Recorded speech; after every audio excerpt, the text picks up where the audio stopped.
Sa gitna pa rin ng malawakang isyu ng korupsyon na pumutok noong nakaraang taon, malaking bilang ng mga Pilipino ang naniniwala na talamak at garapal na ang isyu ng korupsyon sa gobyerno ayon yan sa survey ng Pulse Asia. Bukod dyan, marami rin ang naniniwalang mas tumaas o lumala pa ang korupsyon sa nakalipas na 12 buwan.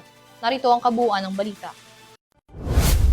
Naging mainit sa mata ng publiko noong nakaraang taon ang mga proyekto ng gobyerno at mga politiko lalo na pagkatapos mabunyag ang garapalang korupsyon sa pamahalaan.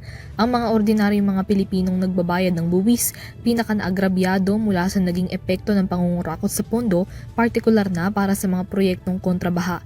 Bunsod ng issue na nanatili pa ring mataas ang bilang ng mga Pilipinong naniniwala na widespread o talamak na ang korupsyon ngayon sa gobyerno.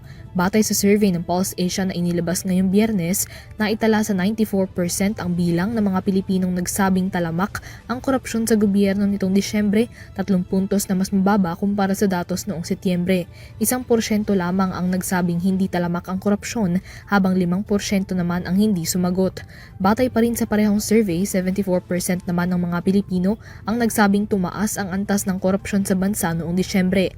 Kung tutuusin, mas mababa ang tala na ito kumpara sa 85% na datos noong Setyembre. Tumaas naman sa 7% ang nagsabing bumaba ang korupsyon, habang 19% ang naniniwalang hindi ito nagbago. Sa kabilang banda, 41% naman ng mga Pilipino ang sang-ayon na normal ng parte ng politika sa Pilipinas ang korupsyon, habang 43% naman ang hindi sumang-ayon.